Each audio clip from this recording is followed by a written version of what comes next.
नमस्कार मित्रांनो, परीक्षा मराठी या यूट्यूब चॅनलवर आपल्या सर्वांचे स्वागत आहे। मित्रांनो, अतिशय महत्त्वाचे असे पोलीस भरतीसाठी वारंवार विचारलेले आपण प्रश्न पाहणार आहोत। तर चला मग चालू करू। पहिला प्रश्न आहे, हिमवृक्षशाली खालीलपैकी कशाने बनवतात? हिमवृक्षशाली खालीलपैकी कशाने बनवतात? तर याचे उत्तर आहे मित्रांनो ऑप्शन क्रमांक 3 रेशीम व कॉटन यांपासून हिमवृक्षशाली बनवल्या जातात। पुढचा प्रश्न, IT उद्योगातील आघाडीमुळे भारतातील डॅश डॅश हे शहर सिलिकॉन व्हॅली म्हणून ओळखले जाते। सिलिकॉन व्हॅली म्हणून कोणते शहर ओळखले जाते? तर याचे उत्तर आहे मित्रांनो ऑप्शन क्रमांक 4 बेंगळूर। बेंगळूर हे सिलिकॉन व्हॅली म्हणून ओळखले जाते। पुढचा प्रश्न, किमान मिळकत हमी कायद्याची अंमलबजावणी करणारे देशातील पहिले राज्य कोणते आहे? किमान मिळकत हमी कायद्याची अंमलबजावणी करणारे देशातील पहिले राज्य? तर याचे उत्तर आहे मित्रांनो ऑप्शन क्रमांक 3 राजस्थान। राजस्थान हे पहिले राज्य आहे देशातील ज्याने किमान मिळकत हमी कायद्याची अंमलबजावणी केली आहे। पुढचा प्रश्न, चहा उत्पादनात कोणता देश प्रथम आहे? तर याचे उत्तर आहे मित्रांनो ऑप्शन क्रमांक 2 चीन। चीन हा देश चहा उत्पादनात प्रथम देश आहे। पुढचा प्रश्न, खालील बंदरांचा उत्तरेकडून दक्षिणेकडे योग्य क्रम लावायचा आहे।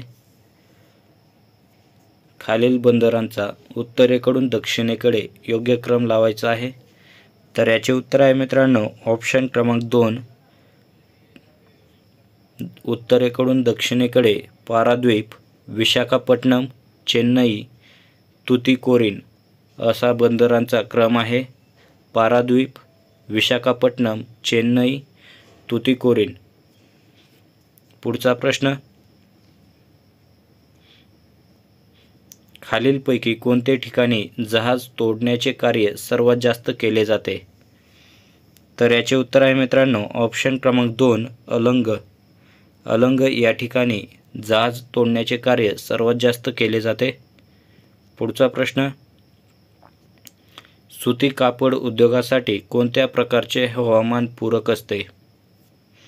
तर याचे उत्तर आहे मित्रांनो ऑप्शन क्रमांक 3 दमट। सुती कापड उद्योगासाठी दमट हवामान पूरक असते। पुढचा प्रश्न,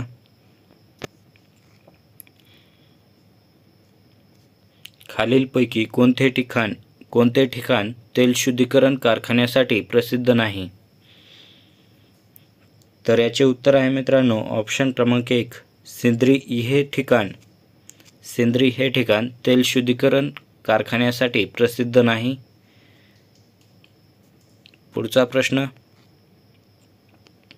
भारतातील सर्वात मोठा तेल शुद्धीकरण कारखाना कोणत्या ठिकाणी आहे?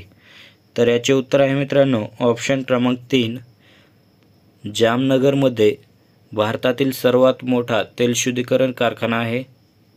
पुढचा प्रश्न,